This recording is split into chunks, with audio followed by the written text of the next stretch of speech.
Hello everyone, स्वागत है आप सब लोगों का PCSY तरुण में। जैसे कि आप सभी को पता है कि हम यूपी आरओ को ध्यान में रखते हुए टेस्ट सीरीज को लगा रहे हैं और आज की जो हमारी टेस्ट सीरीज है यहाँ पर संस्कृति आईएएस की होने वाली है। संस्कृति आईएएस में भी यहाँ पर हम ज्योग्राफी और प्लस यहाँ पर हम करंट अफेयर संबंधित क्वेश्चनों की बात करेंगे। और सेकंड जो हमारा इसमें ही में टॉपिक रहता है हिंदी का, जो हिंदी की हम अलग से वीडियो है ऑलरेडी बना चुके हैं, तो आपकी प्लेलिस्ट अलग बनी है हिंदी की, आप वहां पर जाके देख सकते हो।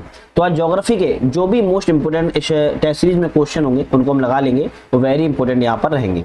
तो हम पहली वीडियो में 50 क्वेश्चन तक लगा चुके थे, आपको याद होगा। तो आज हमारा 51 नंबर से क्वेश्चन होगा और 51 नंबर से कितना लग पाते हैं हम वो भी देख लेंगे, कोशिश करेंगे पूरी लगाने की। लेकिन आप लोग चैनल पे अभी तक नए हो, सब्सक्राइब लाइक शेयर कर लीजिए, जिससे कि नई वीडियो आएगी तो आपको नोटिफिकेशन भी मिल जाएगा। करनाल बंट के बारे में विचार करें क्या है। तो करनाल बंट पहले तो होता क्या है, तो आंशिक रूप से इसे बंट भी कहते हैं हम। और यह गेहूं, यह आपको पता होगा जो गेहूं होता है ड्यूरम होता है, ट्रिटिकेल है ना, तो ये इसको प्रभावित करने वाला एक रोग है, मतलब पौधा है जिस रोग को प्रभावित कर देता है। खैर वो तो अलग बात होगी। करनाल बंट के संदर्भ विचार करें, यह गेहूं की फसल का एक प्रमुख रोग होता है, बिल्कुल करेक्ट है। दूसरा कहता है कि यह बीमारी टिल्टिया इंडिका नामक कवक से होती है। कौन सी? टिल्टिया इंडिका नामक कवक से होती है। तो हमारे ऑप्शन इसमें करनाल बंट के बारे में दोनों ही ऑप्शन यहाँ पर सही है। हम ऑप्शन कहेंगे यहाँ पर पहला और दूसरा दोनों ऑप्शन सही है, तो ए वाले पे हम टिक करेंगे। ठीक है, चलिए नेक्स्ट क्वेश्चन की बात करेंगे। राष्ट्रीय कृषि बीमा योजना के बारे में विचार करना है, कौन सा ऑप्शन यहाँ पर सत्य है? राष्ट्रीय कृषि बीमा योजना के बारे में चलिए विचार करें। इस योजना की शुरुआत जनवरी 2016 में की गई थी। नहीं, इस योजना की शुरुआत जनवरी 2016 में की गई थी क्या? नहीं, बल्कि 1999 से 2000 के बीच में की गई थी। कब की गई थी? 1999 से 2000 के बीच में राष्ट्रीय कृषि बीमा योजना की शुरुआत को किया गया था, ध्यान रखना है।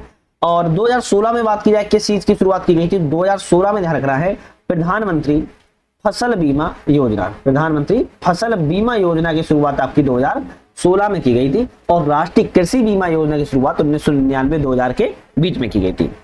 पहला वाला तो गलत हो गया। दूसरा कहता है इसका उद्देश्य क्या है? सूखा, बाढ़, चक्रवात जैसी प्राकृतिक आपदाओं के कारण जो फसल को क्षति हो जाती है उनके किसानों को संरक्षण प्रदान करना इसका उद्देश्य है। तो केवल दूसरा ऑप्शन कथन ठीक है, हम डी वाले पे टिक करेंगे। नेक्स्ट बात करेंगे, एक तरफ फसल है और एक तरफ उनसे होने वाले रोग हैं। इस फसल से कौन सा रोग होता है? बाजरा से बात किया तो अर्गट रोग होता है। मूंगफली से बात करें सफेद गेरुई रोग होता है। अरहर से बात करें रेट रोड रोग होता है और गन्ना से उक्टा रोग होता है। तो ये रोग देखो एग्जाम में ना मिलाने के लिए आते हैं सेम टू सेम ऐसी तरीके से, तो इनको आप थोड़ा ध्यान रख लो। निम्नलिखित में से कौन सा यहाँ पर सही नहीं है?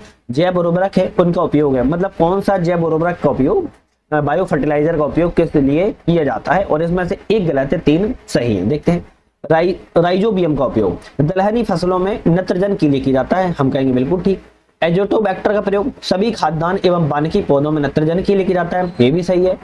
एसिटोबैक्टर, अभी एसिटोबैक्टर का प्रयोग किया जाए तो केवल आलू में नत्रजन के लिए, नहीं, केवल आलू में नहीं किया जाता है। जैसे सभी खाद्यान्न फसल हो सकती है, इसमें तिलहन हो सकती है, कपास हो सकता है, ध्यान रखिएगा, तिलहन हो सकती है, कपास हो सकता है, गन्ना हो सकता है, सब्जी हो सकती है इत्यादि, सभी खाद्यान्न फसलों में एसिटोबैक्टर का प्रयोग जो है किया जाता है। सी वाला ऑप्शन यहाँ पर गलत है। अजोला फर्न का प्रयोग की बात की जाए तो खड़े पानी वाले धान के नत्रजन के लिए किया जाता है। तो ऑप्शन यहाँ पर कौन सा गलत था? आपका सी वाला जो था वो गलत था। नेक्स्ट बात करेंगे, कौन सी एक खरीफ की फसल है? तो यहाँ पर खरीफ की फसल एक कौन सी है? तो हम कहेंगे सोयाबीन एक खरीफ की फसल है। कैसी है? सोयाबीन खरीफ की फसल है। चलिए नेक्स्ट बात करेंगे, निम्नलिखित कथनों पर विचार करें और विचार क्या करना है, इनमें से कौन सा कथन सही है? चलो विचार कर लेते हैं। झारखंड में चावल की 3 फसलें औस, अमन, बोरो को उगाई जाती है। तो आपको ध्यान रखना है झारखंड में नहीं उगाई जाती हैं, बल्कि पश्चिम बंगाल, अगर झारखंड की जगह यहाँ पर ऑप्शन में पश्चिम बंगाल या फिर उड़ीसा नाम आ जाता तो हम कह देते हाँ बिल्कुल उगाई जाती हैं, लेकिन ऑप्शन में क्या झारखंड आ गया है, तो झारखंड में नहीं उगाई जाती हैं। चावल की 3 फसलें हैं, अमन, औस और बोरो, जो कि पश्चिम बंगाल और उड़ीसा में उगाया जाता है। पहला वाला गलत हो गया।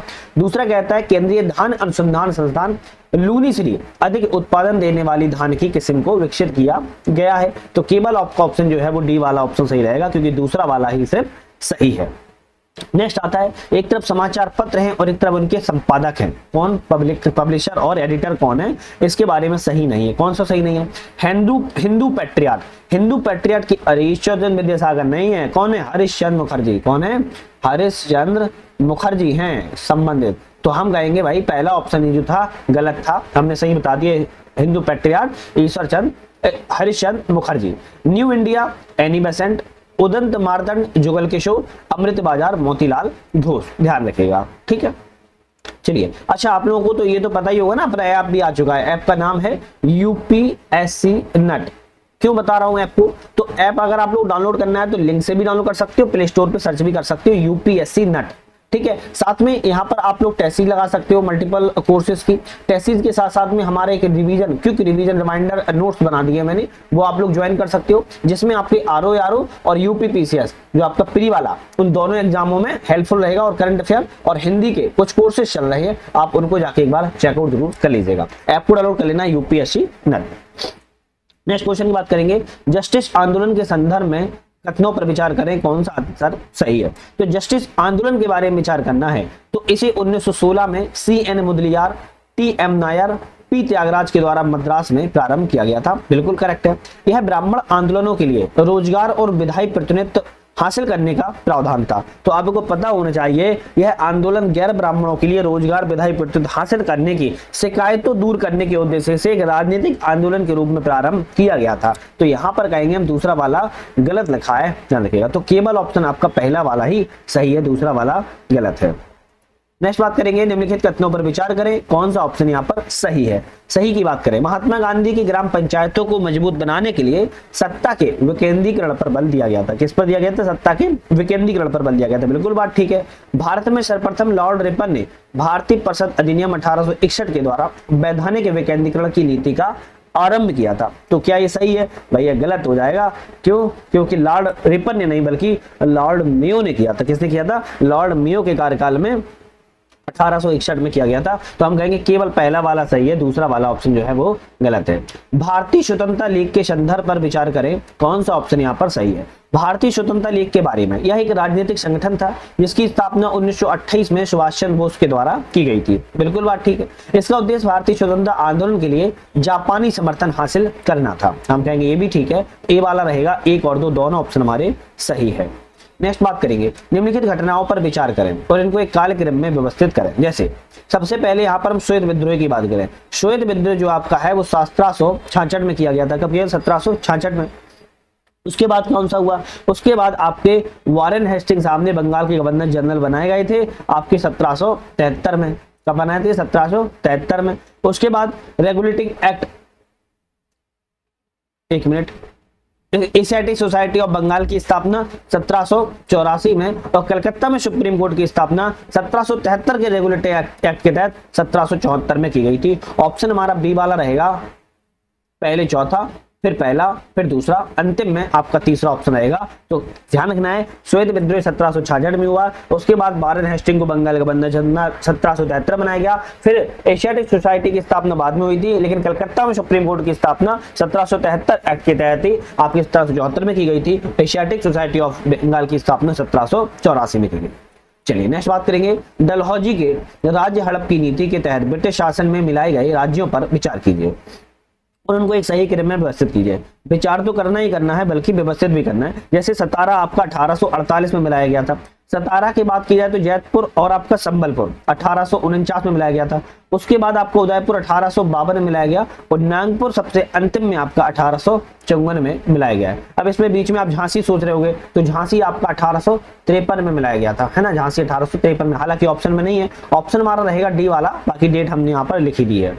दिग्ध दर्शन के संदर्भ पर विचार करें, कौन सा कथन सही है। दिग्ध दर्शन के बारे में, यह संस्कृत भाषा की पहली मासिक समाचार पत्रिका थी। तो आपको याद रखना है, दिग्ध दर्शन भाई साहब पहली बात तो संस्कृत की नहीं थी बल्कि बंगाली भाषा में प्रकाशित होती थी। कौन सी? बंगाली भाषा में प्रकाशित होती थी। तो पहला वाला तो गलत हो गया। इसका संपादन जॉर्ज क्लार्क मॉर्सवेन ने 1818 में किया था। केवल आपका ऑप्शन हमारा जो रहेगा वो डी वाला सही रहेगा। सॉरी, डी वाला जो है सही रहेगा। दूसरी वाले भी गलत लगा दिया। डी वाला रहेगा। केवल दो ऑप्शन सही है, पहला वाला तो गलत है। संस्कृत भाषा में नहीं बल्कि वह बंगाली भाषा में मासिक पत्रिका प्रकाशित जो है होती थी। ठीक है, चलिए नेक्स्ट क्वेश्चन की बात करेंगे। बिजौलिया आंदोलन, very important. Very important, Bijolia आंदोलन के संदर्भ में विचार करें कौन सा कथन सही है। तो बिजौलिया आंदोलन के बारे में कहा है, मेवाड़ के बिजौलिया क्षेत्र में जागीरदारों के द्वारा लगाए गए लगान के विरुद्ध किसान यह आंदोलन था। बिल्कुल ठीक है। यह जो आंदोलन है प्रारंभिक नेता चारण एवं ब्रह्मदेव, उसके प्रारंभिक मतलब की शुरुआत में ये दो नेता थे, चारण एवं ब्रह्मदेव। तो ये ऑप्शन आपका यहाँ पर करेक्ट रहेगा।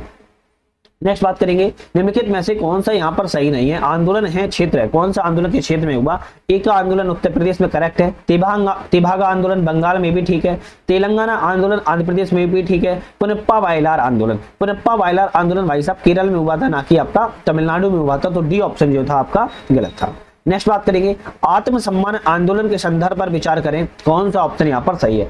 आत्मसम्मान आंदोलन के बारे में विचार करना है। यह जो दक्षिण भारत में ईवी रामास्वामी नायकर के द्वारा 1920 में शुरू किया गया था और एक सामाजिक आंदोलन था। क्या ये सही है? बिल्कुल बात ठीक है। इसका उद्देश्य तर्कवाद और विज्ञान को बढ़ावा देना था। तो हम कहेंगे ये भी सही है। तो दोनों में से दोनों ही ऑप्शन सही रहेंगे, तो ए वाले पे हम टिक लगा देंगे।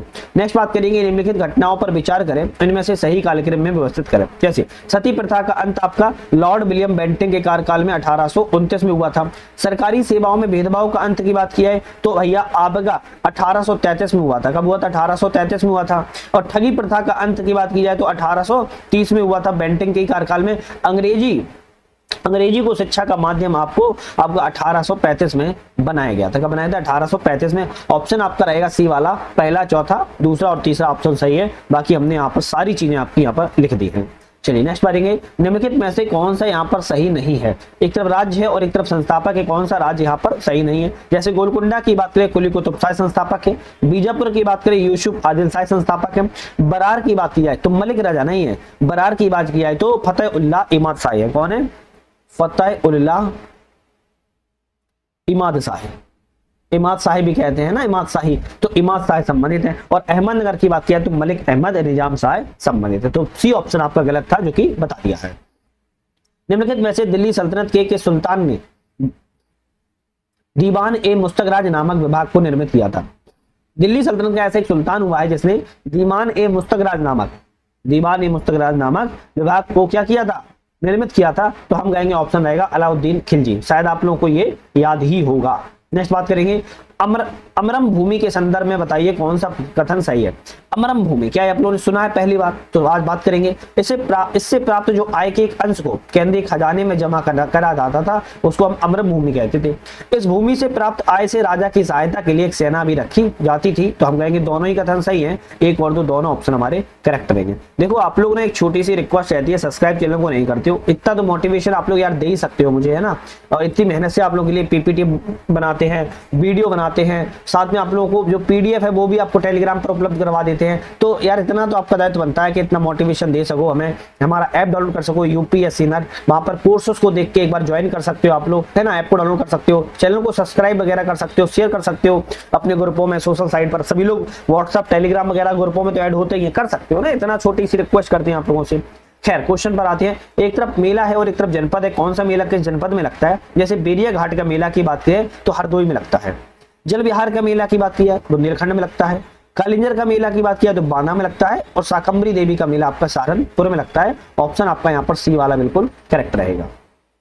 नेक्स्ट बात करेंगे, उत्तर प्रदेश के संदर्भ में विचार करें कौन सा कथन सही है। तो उत्तर प्रदेश के बारे में कहा जा रहा है सही कौन सा है। सोनभद्र में स्थित गोंडवाना क्रीम की चट्टानों में जो कोयला के भंडार जो है पाए जाते हैं। क्या ये सही है? बिल्कुल बात ठीक है। आपको पता होगा गोंडवाना क्रीम में सबसे ज्यादा कोयला पाया जाता है, 98% कोयला गोंडवाना क्रीम में ही पाया जाता है ना। दूसरा कहता है भारत में कोयले के भंडार की दृष्टि से उत्तर प्रदेश प्रथम स्थान पर है। प्रथम स्थान पर उत्तर प्रदेश नहीं है, पहले स्थान पर कौन सा है? तो झारखंड पहले स्थान पर है, ध्यान रखिएगा। तो दूसरा वाला आपका क्या है? गलत हो जाएगा, केवल पहला वाला ऑप्शन यहाँ पर सही है, ध्यान रखिएगा। ठीक है, झारखंड पहले स्थान पर है। वर्ष 2011 की जनगणना के अनुसार उत्तर प्रदेश के न्यूनतम लिंगानुपात वाले जिलों के बढ़ते क्रम में कौन सा क्रम सही है। तो देखो उत्तर प्रदेश के न्यूनतम लिंगानुपात वाले जिलों में बता रहा है कि बढ़ते क्रम में बताओ कौन सा सही है। बात करेंगे तो हमें गौतम बुद्ध नगर सबसे बड़ा दिख रहा है, उसके बाद बागपत, फिर कानपुर नगर, फिर आपका औरैया। तो आपका ऑप्शन जो रहेगा वो बी वाला यहाँ पर करेक्ट हो जाएगा। पिछली वीडियो में मैंने आपको थोड़ा डिटेल बताया था, और लाइव आप अगर हमारे चैनल पे जाओगे लाइव वाले सेक्शन में जाना, वहां पर हमने यूपी की संबंधित जीके को अलग अलग किताबों से मैंने कंप्लीट करवाया है, आप लोग देख सकते हो। मैंने हर चीज यूपी जीके पूरी पढ़ा दी है, लाइव सेशन चलाता हूं, देख सकते हो। नेक्स्ट क्वेश्चन की बात करेंगे, ख्याल नृत्य के संदर्भ में कौन सा कथन सही है। ख्याल नृत्य के बारे में कहा जा रहा है कौन सा सही है, यह पुत्र के जन्मोत्सव पर उत्तर प्रदेश के पूर्वांचल क्षेत्र में मनाए जाने वाला नृत्य है। तो आपको ध्यान रखना है यह पूर्वांचल क्षेत्र में नहीं बनाया जाता है, ये भाई साहब बुंदेलखंड क्षेत्र में मनाया जाता है। कहाँ पर, बुंदेलखंड क्षेत्र में जो है आपका मनाया जाता है, और यह एक लोक नृत्य है। कैसा नृत्य, और यह लोक नृत्य है, आपको ये भी ध्यान रखना है, ठीक है। तो यहाँ पर ऑप्शन पहला वाला आपका हो गया गलत। दूसरा कहता है रंगीन कागजों बांसों के बने मंदिरों के सिर पर रखकर किया जाता है। हाँ बिल्कुल ठीक है, तो यहाँ पर रंगीन कागजों से बांसों से मंदिर को बनाया जाता है और सिर पर रखकर इसको मनाया जाता है, लेकिन पुत्र के जन्मोत्सव के मौके पर मनाया जाता है, ये भी आपका कथन जो है वो करेक्ट है। खैर नेक्स्ट क्वेश्चन बात करेंगे, एक तरफ पश्चिम बिहार है और एक तरफ जनपद है, कौन सा पश्चिम बिहार कहाँ पर है। जैसे सांडी पश्चिम बिहार की बात करें तो हरदोई में है, बखीर पश्चिम बिहार की बात की संत कबीर नगर में है, ओखला पश्चिम बिहार की बात की तो गौतम बुद्ध नगर में है, और पटना पश्चिम बिहार, अब पटना का नाम सुन के बिहार पे मत लगा देना, पटना पश्चिम बिहार आपके उत्तर प्रदेश एटा में है, आपको ध्यान रखना है। चलिए नेक्स्ट बात करेंगे, यहाँ पर कौन सा सम्मिलित नहीं है। तो एक तरफ विद्युत परियोजना है और एक तरफ जनपद है, कौन सा सही नहीं है इसको देखते हैं। जैसे सिंगरौली सोनभद्र में बिल्कुल करेक्ट है, ऊंचाहार रायबरेली में ये भी सही है, दिबियापुर औरैया में ये भी ठीक है। बिलहूर की बात किया तो आपके कानपुर में नहीं है, बिलहूर कहां पर है, आपके लखनऊ में नहीं है बल्कि कानपुर में है। कहां पर बिलहूर आपका कानपुर में है, लखनऊ में नहीं है। नेक्स्ट बात करेंगे, निम्नलिखित युग्मों में संस्थान एवं स्थान है, कौन सा सही नहीं है, गलत कौन सा है। चलिए बात कर लेते हैं। जैसे पशु चिकित्सा अनुसंधान आपका कहां पर है, भाई झांसी में तो नहीं है, कहां है, बरेली में है। बरेली में भी कहां पर, इज्जत नगर में, इज्जत नगर में आपका, बरेली में आपका क्या है, पशु चिकित्सा अनुसंधान एवं संस्थान है, तो ये वाला ऑप्शन गलत है। जबकि केंद्रीय आलू अनुसंधान वाराणसी में है, भारतीय गन्ना अनुसंधान आपका लखनऊ में है, केंद्रीय अंतरस्थलीय मत्स्य के अनुसंधान आपका प्रयागराज में है। बाकी आपके ऑप्शन जो है वो करेक्ट है।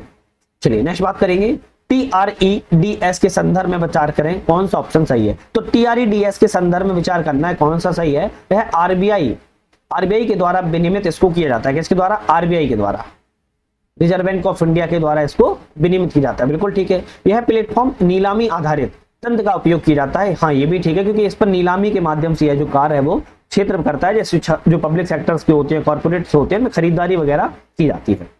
नेक्स्ट आता है प्रोजेक्ट सशक्त के संदर्भ में विचार करें कौन सा ऑप्शन सही है। तो प्रोजेक्ट सशक्त के बारे में बताना है कौन सा ऑप्शन सही है, यह आरबीआई की पहल है। तो भाई आरबीआई की पहल नहीं है, पहली बात तो ये आरबीआई की पहल नहीं है, ध्यान रखिएगा, है ना। दूसरा कहता है कि यह बैंकों की बैलेंस शीट में सुधार करने के लिए लाया गया है, हाँ बिल्कुल ठीक है, बैंकों की बैलेंस शीट में सुधार करने के लिए लाया गया है।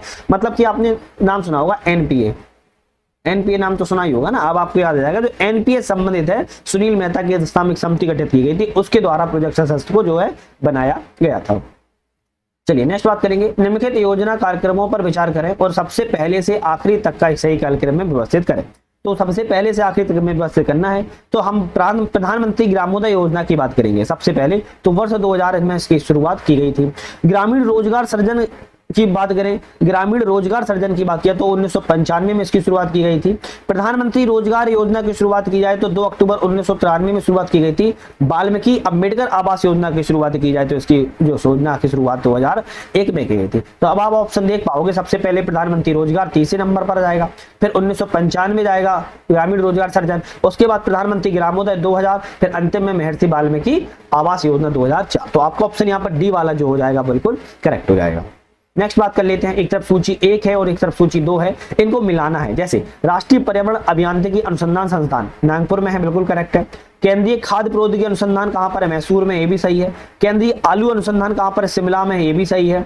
केंद्रीय तंबाकू अनुसंधान कहां पर है, राजमुंद्री में है, ये भी ठीक है। हम कहेंगे ऑप्शन जो हमारा ए वाला है भाई, ये सॉरी बी वाला है जो यहाँ पर करेक्ट है, क्योंकि पी का पहला, बी का दूसरा, सी का तीसरा, डी का चौथा, सभी ऑप्शन यहाँ पर सही मिले हुए हैं। किस वर्ष सूक्ष्म एवं लघु मध्यम उद्योग विकास मतलब कि एमएसएमई की बात कर रहा है पारित किया गया था। तो किस वर्ष किया गया था, 2006 में पारित किया गया था। इसका हेडक्वार्टर जो है कहां पर है, लखनऊ में है, आपको ध्यान रखना है एमएसएमई का। भारतीय कृषि एवं संबंध क्षेत्र बताइए कौन सा सही होगा। भारतीय कृषि से Indian agriculture and allied sectors की बात कर रहा है, कौन सा सही रहेगा। तो हम देश के सकल घरेलू उत्पाद में लगभग 16% का योगदान देते हैं, बिल्कुल ठीक है। देश की लगभग 46.1% आबादी को रोजगार भी प्रदान करते हैं, ये भी ठीक है। तो दोनों ऑप्शन सही रहेंगे, 1 और 2 दोनों ऑप्शन हमारे करेक्ट है। जमा बीमा क्रेडिट गारंटी निगम के संबंध में विचार करें कौन सा ऑप्शन सही है। तो जमा बीमा क्रेडिट गारंटी निगम के बारे में विचार करना है, कौन सा ऑप्शन करेक्ट है। तो बात करें, यह आरबीआई द्वारा संचालित कंपनी है। किसके द्वारा? आरबीआई द्वारा, बिल्कुल ठीक है। इसका गठन 1971 में नहीं, 1971 में नहीं किया गया था, 1961 में किया गया था। तो केवल डी वाला सही रहेगा, दूसरा वाला गलत है। क्यों? तारीख गलत इसमें लिखी हुई है। नेक्स्ट आता है, किस आर्थिक सर्वेक्षण ने पहली बार धारणीय विकास एवं जलवायु परिवर्तन का नवीन अध्याय जोड़ा है। ऐसी एक इकोनॉमिक सर्वे हुई है जिसने धारणीय विकास और जलवायु sustainable development and climate change के बारे में नवीन अध्याय को जोड़ा है। वो आपका वर्ष है 2011 से 12 के बीच में। लॉजिस्टिक प्रदर्शन सूचकांक के निर्धारण हेतु मानक क्या है? तो लॉजिस्टिक आपके जो पार्टनर्स पैरामीटर्स होते हैं लॉजिस्ट परफॉर्मेंस में, उस इंडेक्स में आपके पैरामीटर्स को क्या क्या शामिल किए गए। जैसे बात करें हम यहाँ पर सीमा चालन प्रक्रिया, व्यापार परिवहन संबंधित बुनियादी ढांचा, सीमाओं की प्रचुरता और गुणवत्ता, तीनों ही मानक यहाँ पर रखे गए हैं। डी ऑप्शन आपका यहाँ पर करेक्ट है। चलिए नेक्स्ट बात करेंगे, वैश्विक व्यापार में भागीदारी, भारत की भागीदारी बढ़ाने के लिए सुरजीत भल्ला समिति की निम्नलिखित में से कौन सी सिफारिश है। अब देखो, वैश्विक व्यापार अगर करना है, पूरे विश्व में व्यापार करना है, भारत की व्यापारिक भागीदारी को बढ़ाना है, तो सुरजीत भल्ला समिति आई थी, उन्होंने कुछ सिफारिश की थी। कौन कौन सी सिफारिशें यहाँ पर रखी गई है, इसकी बात यहाँ पर की जा रही है। तो सिफारिश की बात करें, भारत की निगम कर में दर में जो है कटौती की जाए, मतलब कि जो कॉर्पोरेट टैक्स की रेट है ना, उसमें कटौती करने की उन्होंने बात की थी, बिल्कुल ठीक है। एक्सिम बैंक के पूंजी आधार पर वर्ष 2022 तक 20,000 करोड़ रुपए की वृद्धि की जाए, ये भी सही बात कही थी उन्होंने। औद्योगिक पार्कों की स्थापना की जाए, ये भी ठीक है। तो डी ऑप्शन रहेगा, क्योंकि सुरजीत भल्ला समिति ने वैश्विक व्यापार भारत की भागीदारी बढ़ाने के लिए ये तीनों ही आपकी क्या है पॉइंटों का इन्होंने योगदान दिया हुआ था। नेक्स्ट बात करेंगे, वर्ष 1969 ईस्वी में गाड़गिल स्टडी ग्रुप की सिफारिशों के आधार पर किस बैंकिंग प्रणाली का विकास किया गया है। तो 1969 में 1969 में गाड़गिल ग्रुप स्टडी ग्रुप की सिफारिश हुई थी, उस पर किस बैंकिंग प्रणाली का विकास किया गया था। बैंकिंग प्रणाली हम कहेंगे लीड बैंकिंग का विकास किया गया था। आपने देखा होगा कि आपके जिले में या आपके जहां पर भी आप अगर जिला क्षेत्र में रहते हो तो जिला के अंदर एक लीड बैंक होता है। अगर आपको नहीं पता है तो ऐसे याद कर लेना, आप किसी जिले के अंदर जैसे ही इंटर करते हो, किसी जिले के अंदर, मान लो ये जिले की बाउंड्री है, आप किसी स्टेट या किसी जिले से दूसरे जिले में अगर इंटर कर रहे हो तो बाहर ही बैंक की नहीं होगी, जिले के बाहर ही, मतलब जैसे अंदर इंटर करोगे तो यहाँ पर एक बोर्ड लगा होता है किसी बैंक का, वही बैंक आपका लीड बैंक का ही बोर्ड वहां पर लगा होता है। अक्सर ये देखा जाता है। अब आप लोगों ने आज तक नोटिस नहीं किया होगा, लेकिन अब नोटिस कर लेना, आपको देखने को मिल जाएगा। ठीक है। जल जीवन मिशन के तहत निम्नलिखित में से किन राज्यों में 100% कवरेज प्राप्त कर लिया गया है। तो जल जीवन मिशन के तहत 100% 100% कवरेज किस राज्य में किया गया है। तो हमें ऑप्शन में कहेंगे भाई, जो ऑप्शन है हमारे, तो अरुणाचल प्रदेश में, हरियाणा में और मिजोरम में, इन तीनों राज्यों में आपका कर लिया गया है। तो ए 1 2 3 रहेंगे। उत्तर प्रदेश में नहीं किया गया, वरना उत्तर प्रदेश पर भी टिक लगा दो। समस्थानिक के संदर्भ पर विचार करें कौन सा सही नहीं है। समस्थानिक के बारे में, इनकी परमाणु संख्या समान होती है, करेक्ट है। इनके भौतिक गुण समान होते हैं। अरे इनके भौतिक गुण समान कैसे हो जाएंगे, है ना, इलेक्ट्रॉनिक गुण होते हैं। तो पहला बी वाला गलत है। सभी स्थानिकों के परमाणु इलेक्ट्रॉनों की संख्या समान होती है, ये भी सही है। पोलोनियम सर्वाधिक समस्थानिकों वाला तत्व है, हम कहेंगे ये भी करेक्ट ऑप्शन है। तो बी वाला आपका गलत था। दिसंबर 2024 में निम्नलिखित में से किस देश के द्वारा प्रधानमंत्री नरेंद्र मोदी को सर्वोच्च राष्ट्रीय पुरस्कार द ऑर्डर ऑफ मुबारक अल कबीर से सम्मानित किया गया है। तो देश के प्रधानमंत्री नरेंद्र मोदी जी को सर्वोच्च राष्ट्रीय पुरस्कार दिया गया है, किस देश से दिया गया है, द ऑर्डर ऑफ मुबारक अल कबीर। तो हम कहेंगे कुवैत से दिया गया है। कहां से? कुवैत ने दिया हुआ है। नेक्स्ट बात करते हैं यहाँ पर हम, नेक्स्ट क्वेश्चन हमारा है, भारतीय रिजर्व बैंक ने कृषि क्षेत्र की सहायता के लिए 1 जनवरी 2025 से देश भर के बैंकों को क्या निर्देश दिए हैं। अगर हम बात करें, 2 लाख रुपए तक प्रति उधारकर्ता को कृषि संबंधी सहायक कार्यों सहित कृषि ऋणों के लिए अतिरिक्त प्रतिभूति और मार्जिन आवश्यकताओं को माफ करें, ये उन्होंने सहायता दी है। दूसरा, कृषक समुदायों को समय पर वित्तीय सहायता सुनिश्चित करने के लिए संशोधित दिशा निर्देशों को शीघ्रता से लागू किया जाए, ये भी सही है। बैंक अपने परिचालन क्षेत्र के किसानों और हितधारकों के बीच अधिकतम पहुंच जागरूकता सुनिश्चित करने के लिए इन परिवर्तनों का व्यापक रूप से प्रचार करे। हालांकि बैंक कभी ना कभी बचता है इन सभी कार्यों से। क्यों? उसको लगता है कि जो किसान होते हैं वो अनपढ़ गंवार होते हैं, उनको कुछ नहीं पता होता है, वो बहुत गुमराह करते हैं। बहुत ही रेयर केस में होते हैं, 100 में से सिर्फ 5%, 100 में से 5%, क्योंकि हम भी ग्रामीण क्षेत्र से ही आते हैं कहीं ना कहीं, तो ऐसे देखा है हमने भी कि 5% किसान ही सिर्फ लाभ ले पाते हैं ऐसी योजनाओं का। अदरवाइज 95% सिर्फ उस जाल में फंसे रहते हैं, उस कुचक्र जाल में बिल्कुल फंसे रहते हैं। योजनाएं कभी बताते ही नहीं है बैंक वाले अच्छे से, ना उनको ऐसा लगता है बताना चाहिए। खैर, ऑप्शन पे लौट कर आए तो ये तीनों ऑप्शन आपके सही हैं, तो हम यहाँ पर डी वाले भी कर देंगे टिक, 1 2 3 सही है। चलिए नेक्स्ट बात करेंगे। उपभोक्ता मामले के विभाग ने 24 दिसंबर 2024 को राष्ट्रीय उपभोक्ता दिवस के अवसर पर किन नवाचारों का शुभारंभ किया था? तो नवाचार थे जागो ग्राहक जागो ऐप, जागृति ऐप, जागृति डैशबोर्ड ऐप। तीनों ही ऐप का लॉन्च किया गया था आपके कंज्यूमर अफेयर्स डिपार्टमेंट ने, राष्ट्रीय उपभोक्ता मामलों के विभाग ने किया था। तो आपका ऑप्शन भी डी वाला करेक्ट रहेगा। सैन्य अभ्यास है और सहभागी देश से कौन से सैन्य अभ्यास किस देश से हुआ है? जैसे हरिमाऊ शक्ति की बात करें भारत मलेशिया से हुआ था, सिनबैक्स की बात करें तो भारत कंबोडिया से हुआ था, स्लिनेक्स की बात करें तो भारत श्रीलंका से हुआ था। डी वाला रहेगा 1, 2, 3 आपके तीनों ही सही हैं। चलिए नेक्स्ट बात करेंगे। रातापानी टाइगर रिजर्व के संदर्भ में विचार करें कौन सा सही है? तो Ratapani tiger reserve very important है, देश का 57वां टाइगर रिजर्व घोषित किया गया है, बिल्कुल ठीक है। और कहां पर किया गया है? मध्य प्रदेश में किया गया है घोषित। इसका कुल क्षेत्रफल 1271.4 वर्ग किलोमीटर है, बिल्कुल सही है। तो दोनों ही ऑप्शन सही है, तो हम ए वाले पे करेंगे 1, 2 दोनों ही सही है। चलिए नेक्स्ट बात करेंगे। निम्नलिखित कथनों पर विचार करें, इनमें से कौन सा ऑप्शन आपका करेक्ट है? भारत सरकार एवं एशियाई विकास बैंक मतलब कि एडीबी बैंक की बात करें, एडीबी बैंक ने $50 मिलियन के ऋण समझौते पर हस्ताक्षर किए हुए हैं, करेक्ट है। इसका उद्देश्य मेघालय में जल संचयन प्रणालियों का निर्माण करके जल सुरक्षा को बढ़ावा देना है। दोनों कथन सही है, तो सी वाला हमारा यहाँ पर करेक्ट हो जाएगा। अब देखो क्वेश्चन ऐसे बन सकता है कि हाल ही में मेघालय में जल संचयन प्रणाली के लिए जल सुरक्षा को बढ़ावा देने के लिए भारत सरकार ने किसके साथ समझौता किया है? अब आ जाएगा वर्ल्ड बैंक के साथ, है ना, एडीबी बैंक के साथ या और कोई भी बैंक का नाम आ जाएगा। तो आपको ध्यान रखना है एडीबी बैंक के साथ, एशियन विकास बैंक के साथ, एशियन डेवलपमेंट बैंक के साथ किया हुआ है $50 मिलियन के लिए। हाल ही में गृह मंत्रालय ने चक्रवात फेंगल से प्रभावित लोगों की मदद के लिए किस राज्य सरकार को राज्य आपदा मोचन कोष एसडीआरएफ से केंद्रीय हिस्से के रूप में 944.80 करोड़ रुपए जारी करने की मंजूरी दे दी है? आपका ऑप्शन रहेगा तमिलनाडु इसमें बहुत प्रभावित हुआ था, वहां पर इस राज्य आपदा मोचन कोष की तरफ से यहाँ पर जो है प्रभावित लोगों को मदद करने की मंजूरी को मिल गया है। नेक्स्ट आता है कि जीआई एंड बियॉन्ड क्या है? जीआई एंड बियॉन्ड 2024 शिखर सम्मेलन पर विचार करें, कौन सा ऑप्शन यहाँ पर सही है? तो जीआई एंड बियॉन्ड के बारे में विचार करना है। इसका जो आयोजन है हज करेगा निर्यात संवर्धन परिषद HEPC के सहयोग से किया गया है, बिल्कुल ठीक है। यह उत्तर प्रदेश के लखनऊ में किया गया था। तो भैया आपको ध्यान रखना है, यह उत्तर प्रदेश के लखनऊ में नहीं बल्कि नई दिल्ली में किया गया था। कहां पर किया गया था? न्यू दिल्ली में किया गया था। तो ऑप्शन आपका दूसरा वाला गलत है, केवल एक ही सही है आपका, हम रहेंगे डी वाले पे सही हो जाएगा। चलिए नेक्स्ट बात करेंगे। नवंबर 2024 में केंद्रीय सरकार ने निम्नलिखित में से के सुरक्षा बल की पहली महिला बटालियन को मंजूरी दे दी है। तो बड़ा छोटा सा प्यारा सा क्वेश्चन है, केंद्रीय औद्योगिक सुरक्षा बल जिसको हम CISF भी कहते हैं, यहाँ पर पहली बार महिला बटालियन गठन की मंजूरी को दे दिया गया। आज का हमारा अंतिम क्वेश्चन की बात करेंगे। QS world university Asia 2025 ranking के संदर्भ पर विचार करें। भारतीय संस्थान और रैंकिंग है, और यहां से एक क्वेश्चन 100% रहता है। तो QS वर्ल्ड यूनिवर्सिटी एशिया 2025 में बारे में विचार करना है, कौन सा सही है देख लेते हैं।